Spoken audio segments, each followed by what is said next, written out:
Hi friends, ഷെഫീസ് spring വേൾഡിലേക്ക് സ്വാഗതം. നമ്മളിന്ന് ടേസ്റ്റി ആയിട്ടുള്ള നാടൻ രീതിയിലുള്ള ഒരു കപ്പക്കറിയാണ് തയ്യാറാക്കുന്നത്. അപ്പോൾ ഇതെങ്ങനെ തയ്യാറാക്കുന്നത് നോക്കിയാലോ. ഞാനിവിടെ ഒരു 200 ഗ്രാം കപ്പയാണ് എടുത്തിട്ടുള്ളത്. കറിക്കായതുകൊണ്ട് നമുക്ക് ഇത്ര മതി. ഇനി നമുക്കിതൊന്ന് ചെറുതായിട്ട് കട്ട് ചെയ്തെടുത്തതാണ്. ഇതുപോലെ ഒന്ന് കട്ട് ചെയ്തെടുക്കുക. ഇനി നമുക്ക് ഇതൊന്ന് തിളപ്പിച്ചെടുക്കണം. ചില കപ്പക്ക് ഒരു കട്ടുണ്ടാവും, കയ്പ്പ് ചെറുതായിട്ടുണ്ടാവും. അപ്പോൾ അതൊന്ന് മാറിക്കിട്ടാനായിട്ട് ഞാനിവിടെ ഒരു കുക്കറിൽ ഒരു വിസിൽ വരുന്നവരെ ഒന്ന് വേവിച്ചെടുക്കുന്നുണ്ട്. അപ്പോൾ നിങ്ങൾ ഇതുപോലെ കപ്പ കയ്പ്പില്ലാത്തതാണെങ്കിൽ നിങ്ങൾക്ക് ഡയറക്റ്റ് ഇതുപോലെ കറി വെക്കാവുന്നതാണ് കേട്ടോ. ഞാനിത് ചെറിയൊരു കയ്പ്പുള്ളത് കൊണ്ട് കുക്കറിലൊന്ന് ഒരു വിസിൽ വരുന്ന വരെ കുറച്ച് വെള്ളം ഒഴിച്ചിട്ടൊന്ന് വേവിച്ചെടുക്കുന്നുണ്ട്. എന്നിട്ട് നമുക്കിത് ഊറ്റിയെടുത്തതിന് ശേഷം നമുക്ക് കറി വെക്കാവുന്നതാണ്. ഇനി നമുക്കിതൊന്ന് വേവിച്ചെടുക്കാം. കപ്പയിലേക്ക് ആവശ്യമായ ഉപ്പ് കൂടി ചേർത്ത് കൊടുക്കുന്നുണ്ട് കേട്ടോ. ഇത് കൂടി ചേർത്തിട്ട് നമുക്കിതൊന്ന് മൂടി വെച്ചിട്ട് ഒരു വിസിൽ വരുന്ന വരെ ഒന്ന് വേവിച്ചെടുക്കാം.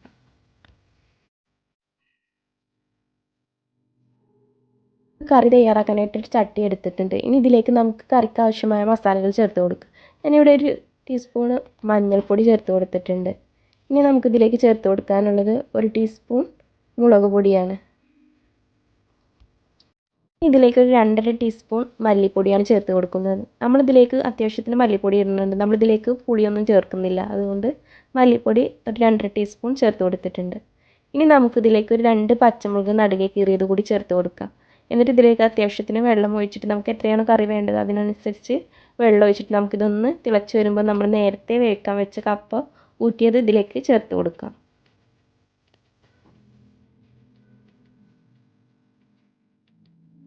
വിട്ടുപോയതാണ് നമുക്ക് കറിക്ക് ആവശ്യമായ ഉപ്പ് കൂടി ചേർത്ത് കൊടുക്കാം. ഇനി നമുക്കിതൊന്ന് തിളച്ച് വരുമ്പോൾ നമുക്ക് ഇതിലേക്ക് വേവിച്ച് വെച്ച കപ്പ ചേർത്ത് കൊടുക്കാം. തിളക്കട്ടെ. ആ ടൈം കൊണ്ട് തന്നെ നമ്മുടെ കപ്പ ഇവിടെ റെഡി ആയിട്ടുണ്ട് കേട്ടോ.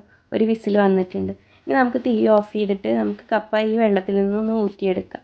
എന്നിട്ട് നമ്മളുടെ കറി തിളച്ച് വരുമ്പോൾ നമുക്ക് കപ്പ ഇതിലേക്ക് ചേർത്ത് കൊടുക്കാം.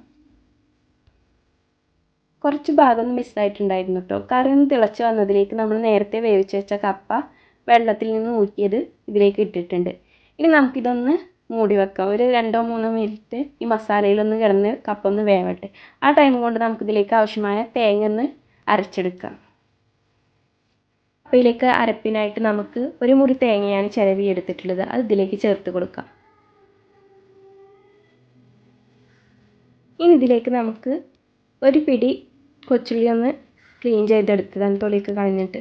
അതിൽ നിന്നും ഒരു 5-6 അല്ലി വലുത് നോക്കിയിട്ട് ഞാൻ മാറ്റി വെക്കുന്നുണ്ട് നമുക്ക് താളിക്കാനായിട്ട്. ബാക്കിയുള്ളത് ഇതിലേക്ക് ചേർത്ത് കൊടുക്കുന്നുണ്ട്. ഇനി ഇതും ഒരു ടീസ്പൂൺ വലിയ ജീരകം കൂടി ചേർത്ത് നമുക്കിതൊന്ന് അരച്ചെടുക്കാം. ഒരു 1/4 ഗ്ലാസ് വെള്ളം കൂടി ഒഴിച്ചിട്ട് നമുക്കിതൊന്ന് അരച്ചെടുക്കണം.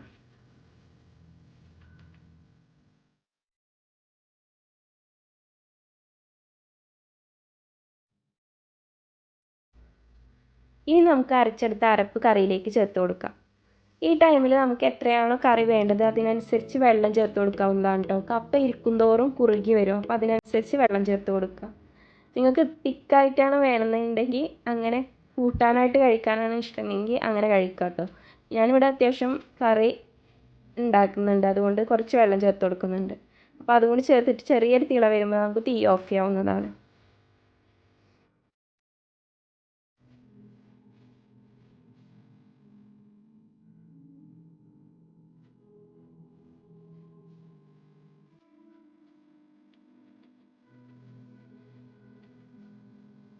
ഇനി നമുക്കൊന്ന് താളിച്ചെടുക്കാം. അതിനായിട്ടൊരു പാൻ അടുപ്പത്ത് വെച്ചിട്ട് പാനൊന്ന് ചൂടായതിലേക്ക് വെളിച്ചെണ്ണയാണ് ചേർത്ത് കൊടുക്കുന്നത്.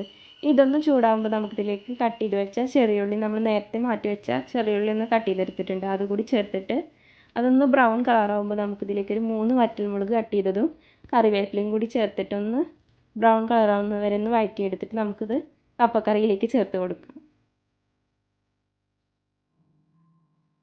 ഇങ്ങനെ നമ്മൾ ടേസ്റ്റി ആയിട്ടുള്ള നാടൻ കപ്പക്കറി ഇവിടെ റെഡി ആയിട്ടുണ്ട് കേട്ടോ. തേങ്ങ അരച്ച് നല്ല നാടൻ ചോറിൻ്റെ കൂടെയൊക്കെ കഴിക്കാൻ പറ്റിയ നല്ല സൂപ്പർ ടേസ്റ്റി കപ്പക്കറിയാണ്. അപ്പോൾ എല്ലാവരും ഒന്ന് ട്രൈ ചെയ്ത് നോക്കിയിട്ട് അഭിപ്രായം കമൻറ്റ് ചെയ്യണേ.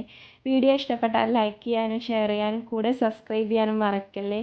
മറ്റൊരു നല്ല നാടൻ വിഭവമായി വീണ്ടും വരാം.